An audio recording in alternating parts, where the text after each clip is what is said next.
In 1899, Dr. Alexander is an associate professor at Columbia University, specializing in applied mechanics and engineering. One day, while deeply immersed in his studies, his friend David arrives, reminding him he's late for his date. Alex quickly gathers his things and rushes home.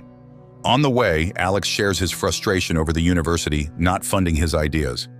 David tells him that his ideas are too radical and suggests he try something more practical. At home, his housekeeper, Mrs. Watchett, hands him new clothes, and he gets ready for his date. He meets his girlfriend Emma in the park, where she's ice skating. He jokingly tells her he's not well, and the only cure is if she marries him. He proposes and presents her with a beautiful ring, which she gladly accepts. Just then, a robber confronts them, demanding their possessions while holding a gun. Alex hands over his wallet and watch, but the robber also wants the ring. They resist, struggling briefly, but when Alex grabs the gun, the robber shoots Emma. The robber flees as Alex holds a dying Emma in his arms, heartbroken. But there is nothing he can do about it. Or perhaps there is. 4 years later, Alex is secluded in his home, consumed with trying to solve an equation. David visits and urges him to return to a normal life, reminding him he can't change what happened. But Alex disagrees, insisting he can change things if only David has faith in him. David notices a curtain hiding something and demands to know what it is. Alex promises to reveal it in a week over dinner, and David leaves. 1 week later, Alex, dressed in a new suit, pulls back the curtain to reveal a machine. He sits in the middle, places a necklace with Emma's picture on the machine, and prepares to start the machine. When he does, time slows, then begins moving backward. It is revealed that Alex has built a time machine. He uses it to go back 4 years and tries to save Emma. When he sees her, he kisses her and hugs her tightly. He pulls her away from the park, urging her to go home and stay there for the night, promising he'll visit her later. She agrees, but playfully insists he brings her flowers. He runs across the street to buy them, but while he's away, Emma is struck by a vehicle and dies. Alex sits in the hospital, devastated, with David beside him. He realizes he can't change Emma's fate. Determined, he decides to go to the future, hoping they may hold a solution to overcome destiny. Next, he returns home and uses his machine to travel to 2030. As he watches everything change around him, he accidentally loses the necklace, which falls out of the machine, decays, and then disappears. When he arrives in 2030, he stops the machine. He sees that humans have colonized the moon and hopes to find answers there. He heads to a library where he finds a hologram AI named Vox. Surprised by Vox's presence, as there's nothing physically behind it, Alex is intrigued. He asks Vox about physics and time paradoxes, and Vox has answers to everything. But when Alex asks about time machines, Vox accesses the science fiction database, explaining that time travel hasn't been invented yet. Vox mentions that a man named Alexander claimed to have built a time machine, though it was never proven. Vox doesn't realize Alex is the man he's talking about. Frustrated, Alex decides to travel even further into the future. Next, Alex moves a few years forward, stopping when he sees the library in ruins, halting the machine in the year 2037 to investigate. When he steps out, he notices the moon falling toward Earth, and firefighters quickly assume he's a civilian and try to escort him away. Alex breaks free and runs back to his machine to escape further into the future.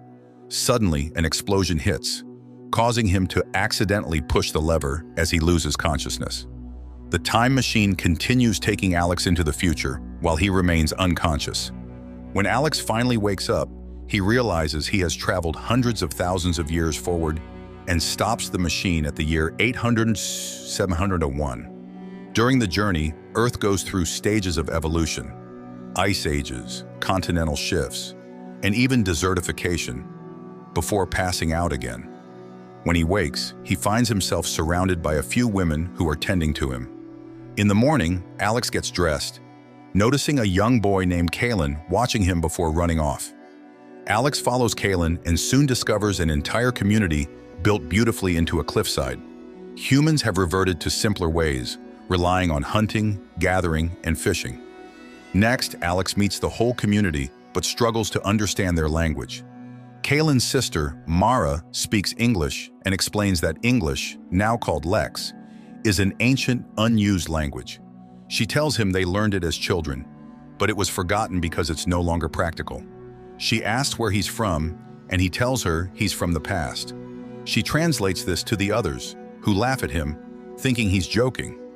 Suddenly the crowd disperses, and Mara explains that they're preparing for nightfall. That evening, Mara tells him that their people are called the Eloi. In gratitude, Alex gives his watch to Kaylin. That night, Alex notices that the moon is broken into pieces, just as he saw in 2037. He falls asleep and has a nightmare about a pale man with glowing light blue eyes. Kaylin also wakes from a nightmare, shouting, "Morlock!" and Mara calms him down, soothing him back to sleep. Alex asks Mara what Morlock means, but she dismisses it as just a child's dream. She explains that everyone here shares the same nightmare, which puzzles Alex, though he eventually goes back to sleep. In the morning, Mara takes Alex to the remaining ruins of New York, where he is surprised to see the remains of many famous buildings. She asks him why he traveled to the future, and he tells her he wanted to understand why he can't change the past, why fate is unchangeable. Later, they go out on a boat, and he asks her why there are no older people living with them. She tells him they have all passed away, but Alex is puzzled.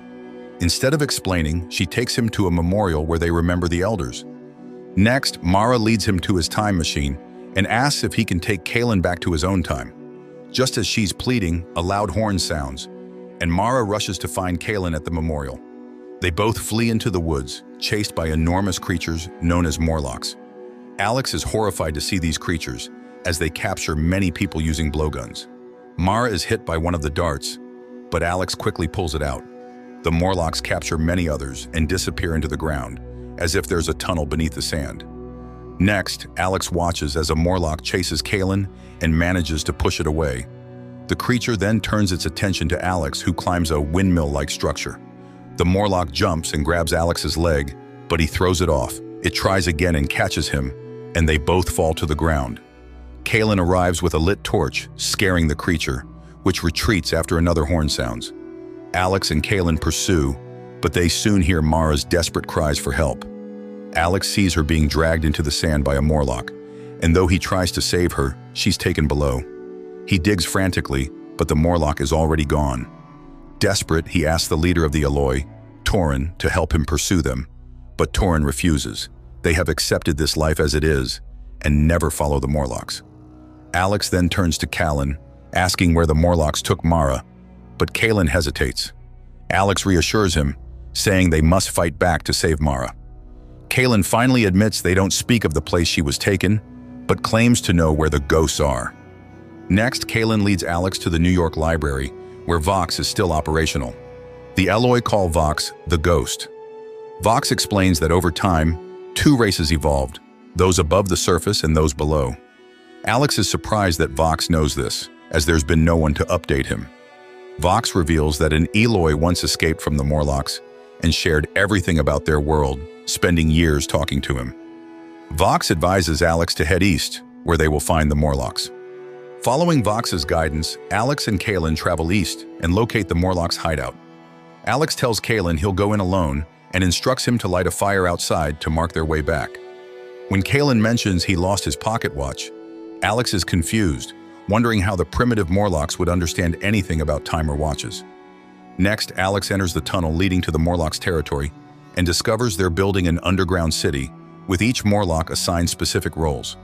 He accidentally stumbles into a pit filled with human bones, where he's captured by a Morlock. They take him to a chamber where he finds Mara trapped in a cage. There he meets the Morlocks' leader, Uber Morlock. Uber explains that after the moon's destruction, many humans retreated underground as the surface could no longer sustain them. Some remained on the surface and survived, but those who stayed below evolved over thousands of years, adapting to the darkness until sunlight became unbearable for their skin and eyes. Uber says that, recognizing these changes, they created a caste system. Some Morlocks were bred as hunters, growing large and powerful, while others, like him, evolved as intellectuals, expanding their mental abilities. After that, Uber reveals he can control the minds of all Morlocks, explaining why every Eloi shares the same dreams. The Eloi are merely a food source, and if deemed worthy, are used as breeding vessels, like Mara. When Uber turns, Alex notices that Uber's brain extends into his spinal cord, displaying his enhanced mental capacity. Alex criticizes Uber's methods, but Uber insists no one can question 800,000 years of evolution. He then telekinetically pulls Alex toward him, mocking the irony of a time traveler hoping to control destiny while being unable to change it. Uber tells him that he knows everything about Alex as he can read people's mind. Then Uber manipulates Alex's mind, showing him a vision of his life if he had saved Emma. Alex sees Emma with their 2 children before Uber abruptly ends the hallucination. Uber reveals that Alex built his time machine to prevent Emma's death, but if she hadn't died, Alex would never have invented the machine, creating an unbreakable loop that ensures Emma dies in every reality. This, Uber claims, is destiny. Next, Uber admits he exists only because of Alex's choices and returns the time machine to him, urging him to leave. Alex enters the machine, but as he does, he asks Uber for his watch. Alex suddenly pulls Uber into the machine and attacks him, activating the time machine as they struggle. Time accelerates, and the two continue to fight within the machine. Uber overpowers Alex and tries to throw him out, but Alex breaks a steam pipe, scalding Uber with hot steam. In the struggle, Alex pushes Uber out of the machine while Uber grabs him, trying to strangle him. Using his last strength, Alex pulls the lever, causing time to speed up, and Uber's body rapidly ages and decays before it finally turns to dust, leaving only his hand gripping Alex. Alex stops the machine at the year 635, 427, 810, finding the Earth now a desolate wasteland under the Morlocks' control. Next, Alex returns to the Morlocks and hoping to change the future. Alex frees Mara and jams the machine's wheels with his clock, setting it to run without stopping. He traps the Morlocks inside, then escapes with Mara. A Morlock shoots Alex with a blowgun dart, but Mara quickly takes down the attacker, and they flee from the collapsing city. The remaining Morlocks, now alerted, pursue them, but Alex and Mara barely make it out as the time machine explodes, obliterating the Morlock civilization. The entire Eloi community arrives, brought by Callan, and they watch as their enemies are finally defeated. A few days later, Vox begins teaching the Eloi children about the past world. Alex shows Mara and Callan the place where his house once stood. Back in 1899, David visits Alex's house 1 week later, and Mrs. Watchett tells him Alex is gone. David hopes Alex has found happiness and a place he can call home. And indeed, Alex has a place where he can teach and shape the future of the Eloi. Though he has destroyed his time machine, his only way back, he has freed the Eloi from the deadly Morlocks, and perhaps will create a world even better than the one he left. Thank you for watching. Be sure to like our channel and subscribe if you enjoy content like this. Also, let us know what movie you would love us to recap for you.